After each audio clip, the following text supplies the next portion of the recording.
na siya ay naging representative ng ating school sa isang active. Okay, class. Sa ating klase, mayroon tayo mga kailangan sundin. So, magsiset tayo ng mga class home rules. At ang class home rules na ito ay tatawagin natin, pakibasa? Active. Active. Ano ba ang ibig sabihin ng active na yan? Mari bang pakibasa, Princess? Aktibong makikinig, kilalanin ang konsepto, tuklasin ang termino, bahagi ang natutunan, at buksan. Okay, naiintindihan ba, Orchid, ang pagiging active sa klase nito? Oo! Pwede ko bang asahan na ang lahat hindi aktibo sa bawat talakayin natin pag-uusapan? Oo! So, inaasahan ko na ang bawat isa sa inyo ay maging produktibo na kilalanin ng bawat konsepto, tuklasin ang mga termino na siyang magbibigay sa inyo ng kalinawan sa bawat usapin na ating pag-aaralan. At kung hanggat maaari, inaasahan din ang bawat isa sa inyo na kung ano man ang inyong kakatulad na ipahagi ninyo sa inyong mga kapwa mag-aaral, kabataan. Okay? Ang isa sa mahalaga ay buksan ang inyong kaisipan sa kung ano man ang mga salita, mga termino na ating bibigkasin dito. Dahil hindi naman natin ito mauunawaan ng lubos kung hindi ninyo bubuksan ang inyong kaisipan. Malinaw, class? Okay, ready kayo? Handa na kayo? Kung handa na kayo, pwede nyo bang sabihin, this is me, I am ready. This is me, I am ready. Okay, kung handa na kayo, tignan natin kung totoo yung mga sinasabi. Magkakaroon muna tayo ng pagbabalik. Okay? Para malaman ko kung may natututunan ba talaga kayo at kung kayo ay ready. At sa gawain ito ng pagbabalik-aral natin, ay tatawagin natin itong palaspas class. Kasi si Ma'am Arlie, may inihanda ako dito mga kahon at mga uri ng papel na kung saan. Eto yun.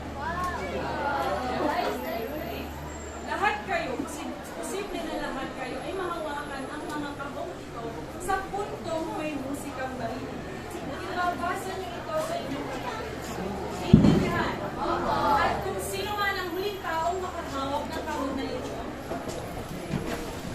Good morning, teachers. kung sino man ang huling taong makahawak nito, ang siyang magbibigay tugon sa mga pahayag na mababasa o pipiliin ninyo dahil sa board. Naintindihan? Ready? Yes. Kung ready na mag-umpisa ito kay Tian, papunta sa harap. Okay. Okay lang.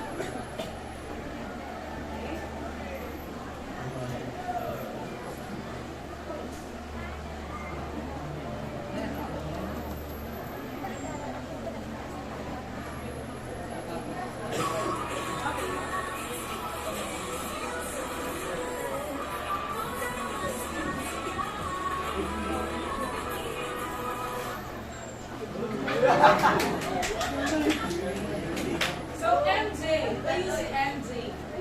Bilang sa MJ, ang muling nakahawak ng kahon, maaaring bang piliin ang isa sa mga pahayag at sagutin alinsunod sa atin ng pag-usapan. Kaya mo bang basahin, MJ? Basahin ng malakas at sagutan ang nasa pahayag. Si Janelle ay isang Pilipina na isinilang sa bayan ng Pilipinas. Anong uri ng prinsipyo ng pagkakamamayan na tinutulong sa kanya? Okay.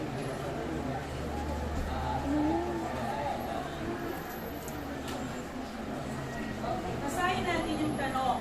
Makinig, class. Nung napunta kay MJ, sabi dito, si Janelle ay isang Pilipino na isinilang sa bayan ng Dagupan City. Anong uri ng prinsipyo ng pagkamamamayan ang tinutukoy sa pahayag? MJ, ito ay prinsipyo ng alin?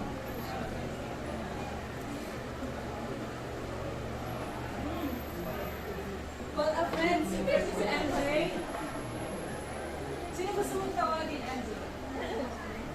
Si Ivan na lang. Si Ivan na lang. Sige, si Ivan. Anong uri po ito ng prinsipyo? Ito po ay tawag natin Diyos. Ito po ay tungkol sa pagkamamamayan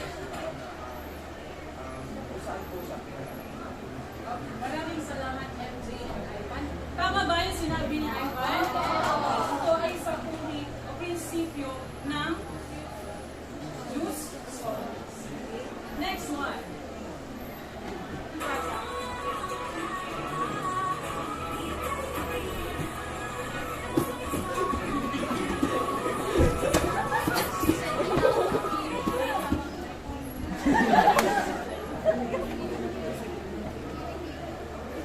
Sige, pasa.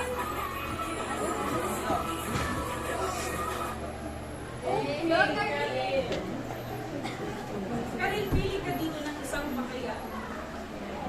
Okay, basahin ng malakas.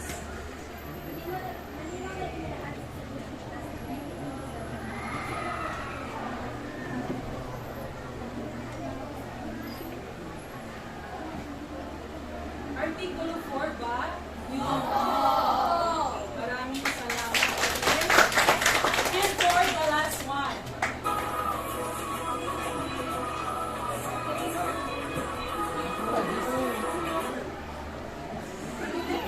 Okay, Catherine.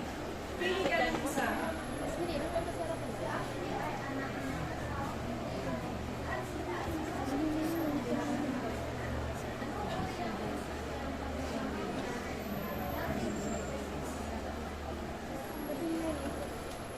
Diyos ang inis.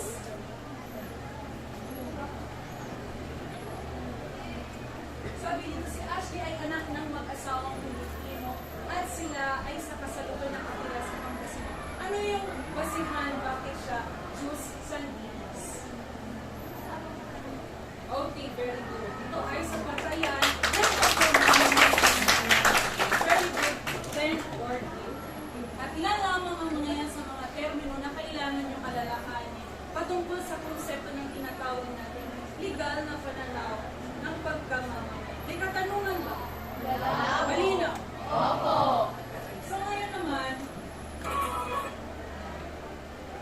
bilang nakapagbalik-aral na tayo, magbubukas naman tayo ngayon ng panibagong paksa na ating pag-uusapan at ito ay mula sa Araling Panlipunan ng MELC 1. Alamin natin kung ano nga ba yung layunin na hinahanap para sa araw na ito.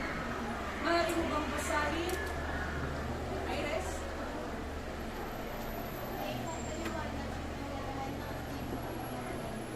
Na ipapaliwanag ang kahalagahan ng aktibong pagkamamaman. Malinaw ba? Naiintindihan? Kung naiintindihan, eh, pwede niyo ba akong bigyan ng at least simpleng ideya patungkol sa layunin ito? Hindi mga ini-expect niyo na pag-uusapan natin.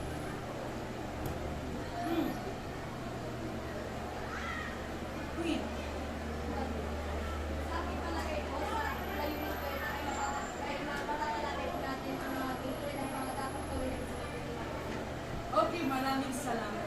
Dahil sa araw na ito, pag-uusapan at susuriin natin ang mga papel ng isang individual patungkol sa kanyang pagkamamamayan.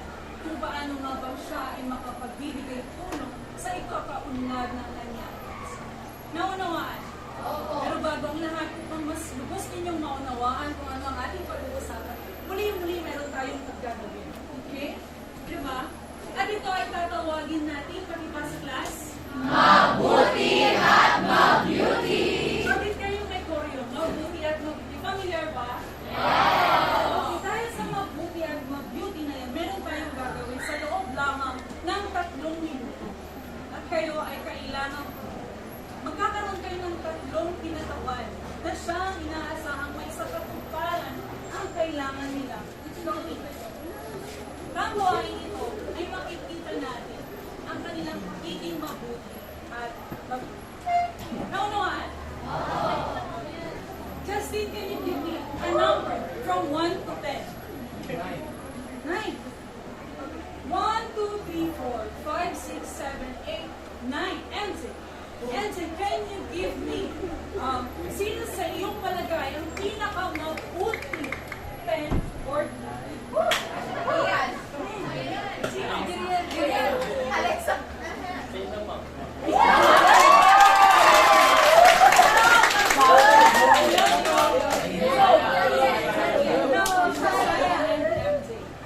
Josiah, no?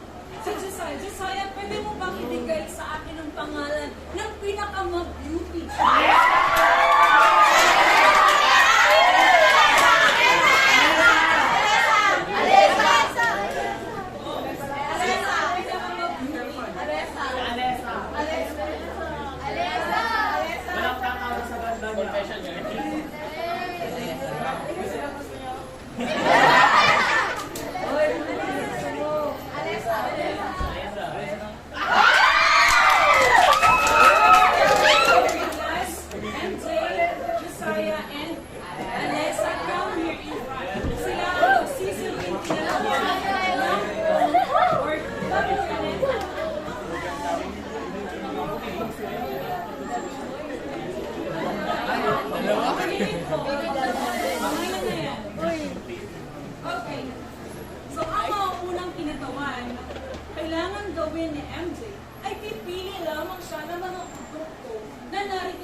3 seconds daw. Si Enzo.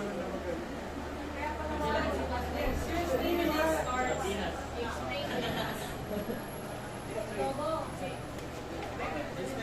Bakit sardinas yung pinili ko? Kasi para naman sanay tayo sa ating produkto ng Pilipinas. Yung sardinas na yun, ang hirap-hirap kayo mag-isda. Tapos sinasayang natin yung produkto na ating bansa. Tapos pinipili natin yung mga imported. Pero, ayun na po. Sure, kaya na yung kukunin yung produkto. Ayaw mo na iba pa dyan. Okay, maraming salamat. Sunod naman si Josiah. Check your eggs.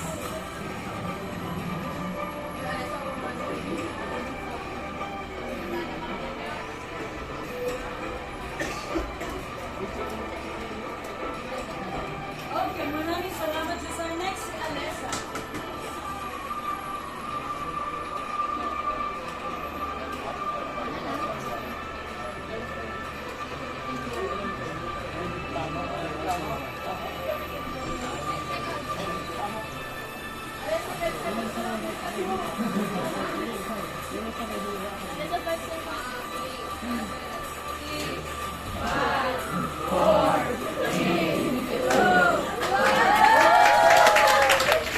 Okay, maraming salamat. Pwede niyo bang palagpakan ng inyong mga pinsan? Maraming salamat, MJ, Josiah, and Alessa.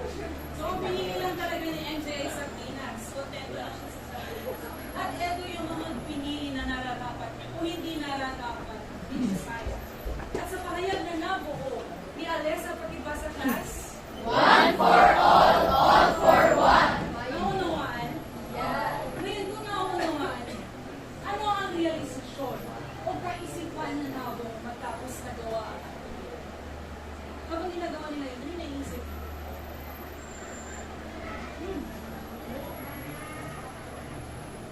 Pwede. Kasi po sa mga ginawang aktibidad na loko po per klase is ang realisasyon ko po sa kaisipan na ito ay ang mga gawa nilang aktibidad ay tungkol po sa pagiging aktibong mamamayan dahil po sila po ay tumatangki ang sariling produkto ng kanilang bansa, sila po ay hindi nagpapatinag sa mga masasamang gawain at sila po ay may pagmamalasakit sa kanilang mga kapwa-tao na nasasakupan ng isang bansa. Okay, very good. Kagaya na lamang ng mga ginawa nila MJ, Josiah, at ni Alessa. Naunawaan ang kasagutan? Next one. Batay sa sinagawang gawain, ano sa inyong palagay ngayon ang kaugnayan ng mga ito sa pagsangtatalakay? Nababanggit niyo na siya kanina. Ano ba ang relationship nito sa pag-uusapan natin? Era.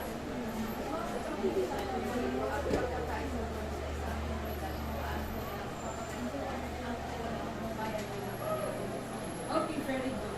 Kagaya na lamang binanggit ni Era at ni Cyril ang kabutihan at pagkapansin.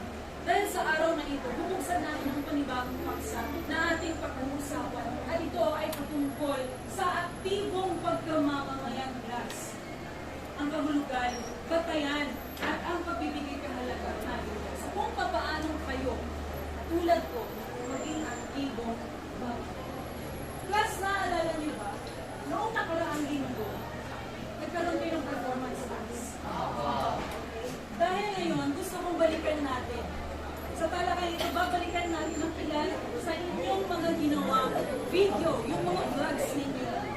So may mga selected 10 orchid na nandito. At gusto ko, class, unawain, suriin kung paano nga ba pinapakita ang pagiging aktibong mamamayan ng isang tao. Naunawan? Handa na kayong manood?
citizenship is to take an active interest in the public good.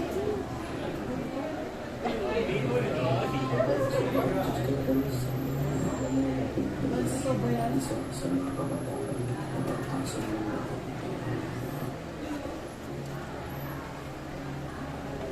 ano ang may hindi sa sa akin, ito ang panajak ko sa pagkikisama sa mga pangalaman ng bansa. Ito ang tungkol sa aktibong pagkikinaw at pagtulong sa pagpundan at kalutugan nito.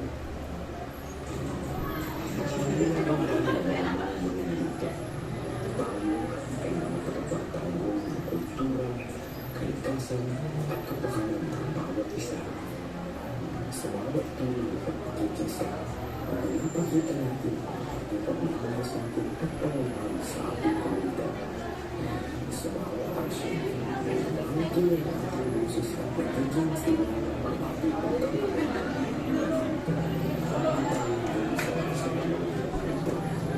Sa bawat batang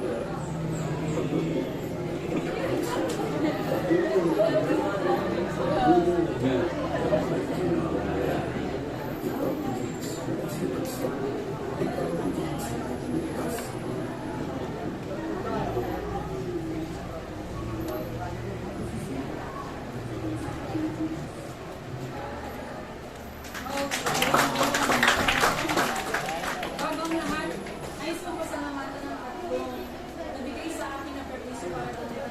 Nais kong pasalamatan at i-acknowledge yung mga trabaho ng lahat. Lahat kayo kasi nagbigay talaga kayo ng effort sa pagpapakita mo ng pagiging aktibo. Naunawaan niyo ba? Nasuri niyo ba mga pinatawag? Pwede patungkol sa pagiging aktibo, mga kung naunawaan niyo class, bakit sa napanood na paano pinakita ang pagiging aktibong mga lula?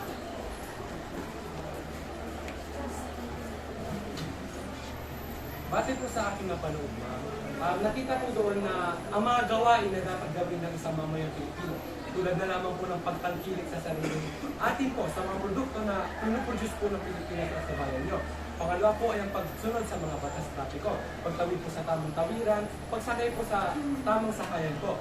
Pangatlo po ay ang pagiging isang makabansa po na binibigyan po ng respeto ang bansang Pilipinas at pangatlo po yung pagsuporta po sa simbahan po. Okay, maraming salamat. Sino yung inunawa talaga ni Jesus? Ano nga ba yung napanood niya? At base sa kanyang pag-unaw, naunawaan niya ba class? Kung naunawaan, ano ba talaga ang ibig sabihin, pahulugan ng aktibong pagkamamay? Sabi ni Justin, pagpangkilig ang sarili. Ang pagpawid sa kalsada, sa tamang pamamaraan. Ngayon, ano ba ang kahulugan ng aktibong pagkamamamayan? Ito yung lumawak na konsepto. Para sa akin po, ang lumawak na pagkamamamayan po ay hindi lamang po tungkol sa pagiging mamamayan po natin sa ating bansa. Para sa akin ito po ay tungkol sa ating aktibong pakikilaw para sa ikaunlad at ikabubuti po ng ating bansa. Maraming salamat. Sabi Ivan, ito ay sa aktibong pakikilahok na plus hindi lamang ang basihan ng inyong selyadong papel ang inyong pagiging pagkamamamayan. Sa paanong paraan? Ang ipaglaban ng kabutihan o karapatan para sa kabutihan pa lahat na kayo ay may tungkulin. May mga gampanin na kailangan po. At ito yung magpapakita ng inyong pagiging aktibong mamamayan. Ito lalo na ginawa natin. Ang simpleng paglinis. Ang simpleng pagtawid. Naunawaan. At yan ang mga kahulugan upang mas lalo natin maunawaan kung ano nga ba ang sinasabi sa konsepto nito. Ngayon naman, class, meron tayong gagawin. Pwede niyo bang basahin? Aktivida. Aktivida. Kapag flag ceremony, may sinasabi palagi si Ma'am Carolina. Ano yung sinasabi niya palagi? Sa CCLHS, bida tayo. Bida tayo. Tama ba yun? Sa CCNHS, sa mga comprehensions, mga orchidians, bida kayo. Hindi lamang bida. Aktibong bida. At ito ay mapapatunayan ng ilan sa inyong mga kasamahan patungkol sa pagiging sa ating paaralan ay naglulunsad tayo ng iba't ibang organisasyon. At ang organisasyong iyan ay pinabibilang ng ilan sa inyo. Ngayon, pwede ko bang tawagin ang ilan? Si Frenzy, si Kian, si MJ, at si Queen, na magbabahagi sa inyo ng mga proyekto o programa na magpapakita ng kanilang pagiging aktibong pamilya. At silang lahat, ibibigyan ko ng tika 3 minuto upang ibahagi sa inyo ang kanilang kailangan sa inyo. Itang mauna ay si Friends.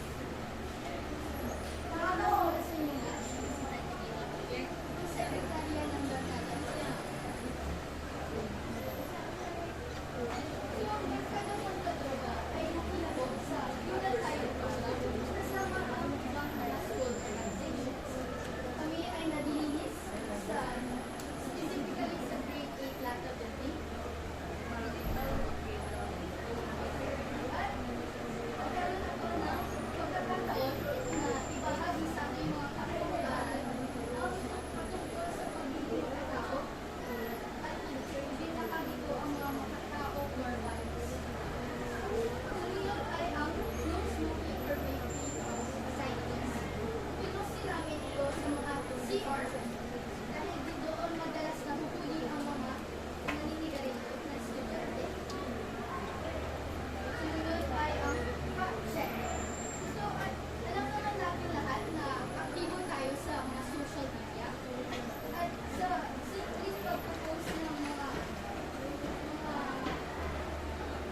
fact checks, mga information na ganito, nag-disseminate namin information about how harmful drugs is. So magandang umaga po sa ating lahat. Ako po si Pierre Gio Rodriguez, District Representative sa Youth for Environment in Schools Organization. Nangalit po ang ating mga projects and accomplishments this school year 2023-2024 with the leadership led by our President Ate Roxy Lorenzo and our ESO advisor, Ma'am Luella Silacas. So, syempre, ang una po is yung bida tayo or yung bawat isa disiplinado, aarangkada tayo. Naglinis po kami mga ESO officers kasama ang iba't ibang student organizations tulad ng SSLG, ng UNESCO, BKD, 4H Likas, at ang BSP.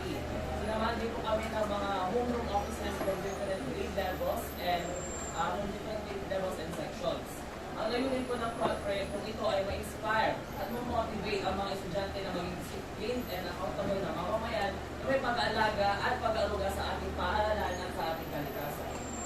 Next ay ang ating Student General Assembly. Kasama pa rin po natin dito ang iba't ibang student organizations sa ating paaralan. Inipitan po namin ang mga homeroom officers ng bawat grade level and sections para talakay sa kanilang kahalagahan ng disiplina at paglilinis sa kapaligiran dito sa ating paaralan. Kumbaga sila ang magiging role model ng iba pang estudyante dito sa ating paaralan. We've also encouraged them to practice the 4 values or the 4 F's: maka-Diyos, makatao, makakalikasan, at makabansa. Next, the left is 236,000 trees, a Christmas gift for the children. Ito naman po ay pinangunahan ng ESO kasama po ang ating beloved principal, si Dr. Carina C. Talasco, at iba pang volunteers. Ang layunin po nito ay mag-promote ng environmental preservation at environmental responsibility para sa mga kabataang Pilipino. Layunin po nito na makapag-ambag sa reforestation efforts ng ating komunidad. At panghuli ay ang Plastic Free Fridays. Ito naman po ay ang weekly ginagawa ng ESO kung saan nagpupulit po kami ng mga plastic wrappers, plastic bottles, or mga basura na nasa gabi-gabi po around the school. So, hinihingalan po namin kayo na maging parte ng napakalaking mission na ito upang magkaroon tayo ng cleaner and more eco-conscious na school environment.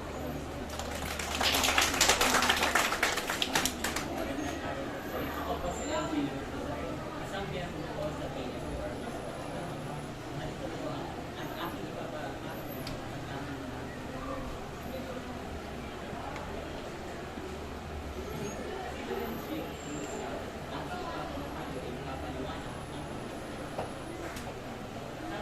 meron kaming tinatawag ng cookies. Kung familiar kayo sa science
particular dito sa Orchids ay aktibidad.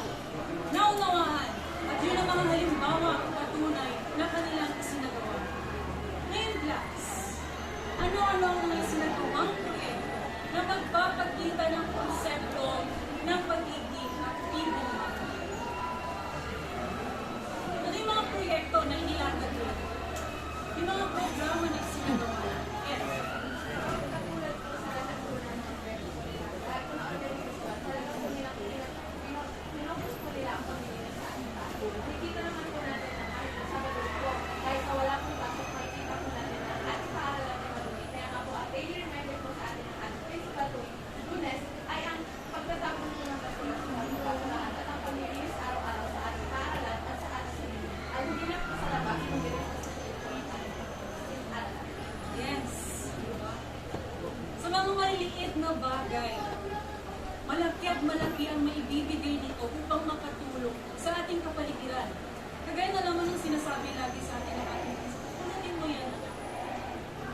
Pero hindi siya sagabal sa mata, hindi ba?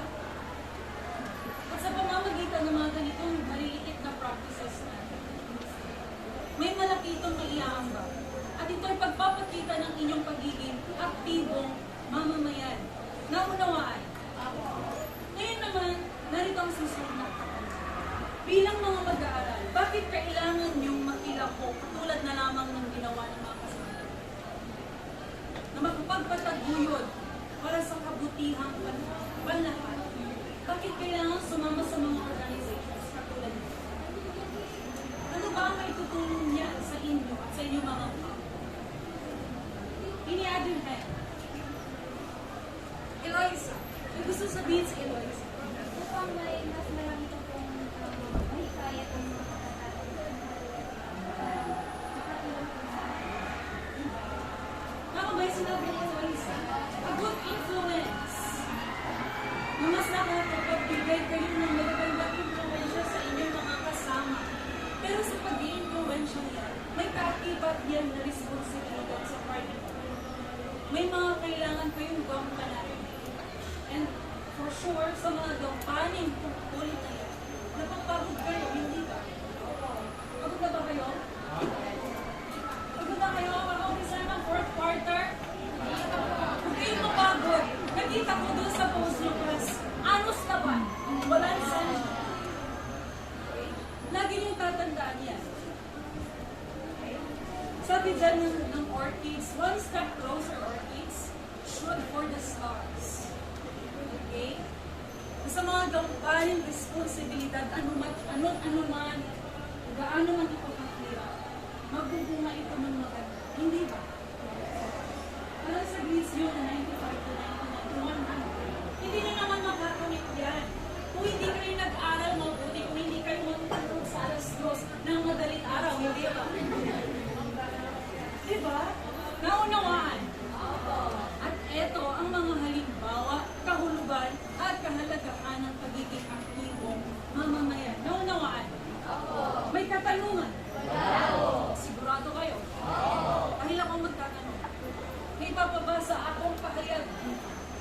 Ako na lang magbabasa. Sabi dyan, hindi dapat tanungin ng isang mamamayan ang magagawa nito para sa kanya. Pagkos, tanungin niya ang kanyang sarili kung ano ang kanyang magagawa para sa kanyang bansa. Anong gustong sabihin ng pahayag niya? Sabi dyan, don't ask your country what it can do to you. Instead, ask yourself, ano pwede mong gawin sa country? Ano pwede mong maitulong?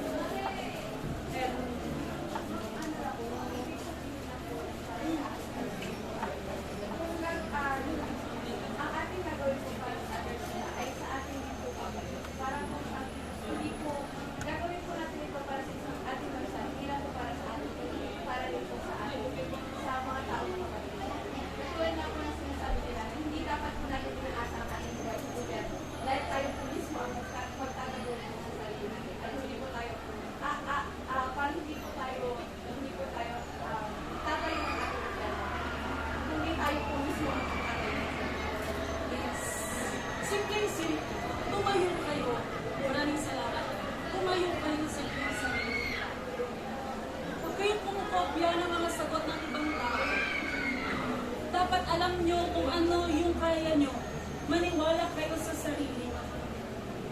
original yan na nagmula sa inyo, malaki ang impact nito para sa inyong lipunan. Tama mali? Mabuti o hindi mabuti? Mabuti at mabuti.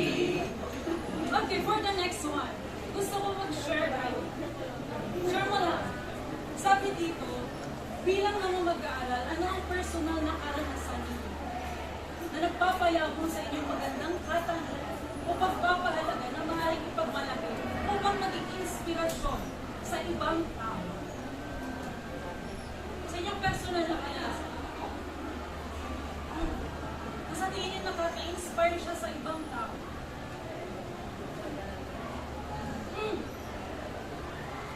Joseph.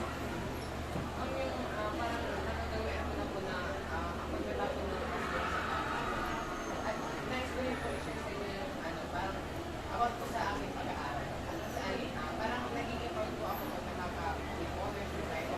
At share ko yung tuloy ko sa Facebook.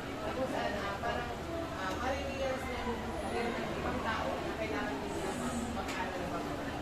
Parang nagiging model ako para kasi ang ating edukasyon or sa pagtatapos tayo ng pag-aaral, magagamit natin ang ating kaalaman at kapasayan sa pagtunay sa atin. Okay, maraming salamat, Joseph. Maging modelo sa kanyang mga kapwa-tao na ginagamit ni Joseph, sana ganun din kayo, ang kanyang plataforma sa isang makabuluhang bagay. Hindi nyo alam, nakaupo ka lang dyan, kumakain ka lang ng ice cream, rich. May nagdaba. May nagiging inspirasyon na. May nai-inspire na sa iyong katangian na nag-aaral mabuti si Rich. Di mo ganggang na lang ni Rich. Di mo naman. And that's it. Diba? Sa mga maliliit na bagay, nakaka-inspire na kayo. Na ang galing-galing ni Queen, galing niya magsalita. Kayang-kaya na makipag-usap ng maayos kahit kanina. Alikat ko pang lang. Handa pa naman ayaw. Magkakaayos yung yun yung mga bagay na nakakapagbigay ng magandang impluwensya sa iyong mga kapwa, kabataan o mag-aaral. Marahil sa pagiging aktibo, mamamayan, naunawaan. May katanungan. Sigurado kayo. Kahit kung wala kayong katanungan, gusto mo lahat kayo ay tumayo. Okay. Dahil sa puntong ito, gusto kong ang lahat sa inyo ay damdamin at taos-pusong bigkasin ang mga salita sa panata makabayan. Pwede ko bang tawagin si Joseph? Dahil si Joseph ang magpapasimula ng panata makabayan. Kung handa na kayong lahat, handa na si Joseph, pwede naman. Itaas ang kanan ko Panatang makabayan. Iniibig ko ang Pilipinas. Iniibig ko ang Pilipinas. Aking lupang sinilangan. Aking lupang sinilangan. Kahanan ng aking lahat. Kahanan ng aking langit. Tinutupok ako at Tinutupok ako at tinutulungan. upang maging malakas. Upang maging malakas. Masipag Masipag at marangal. dahil mahal ko ang Pilipinas. Dahil mahal ko ang Pilipinas. Diringin ko ang payo ng aking mga magulang. Diringin ko ang payo ng aking mga magulang. Susundin ko ang tuntunin ng paaralan. Susundin ko ang tuntunin ng paaralan.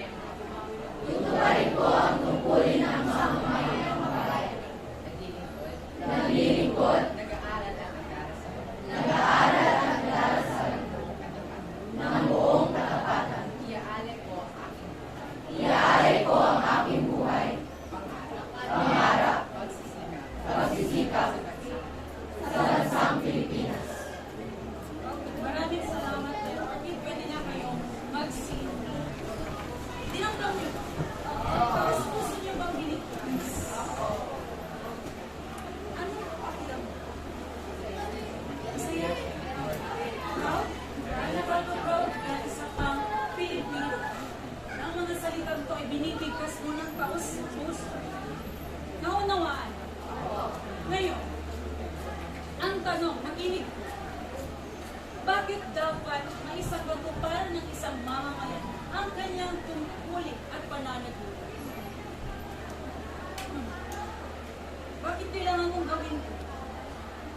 May choice ka naman na hindi gawin. Pero ginagawa mo. Bakit? Any other net? Kia? Isang gaya po ano.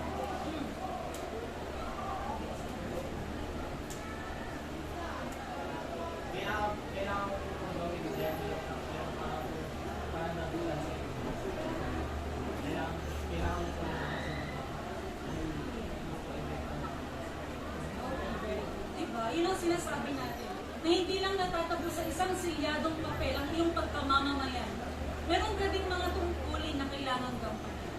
At eto yung mga bagay na yan. Katulad nito. Naunawaan. Eh gustong magtanong. Dahil may tatanong pa ako, lulubos-lubusin ko na, meron kayong may clean pop susunod. Pwede ba kayo maglabas ng 1/4? Mabilisan lang.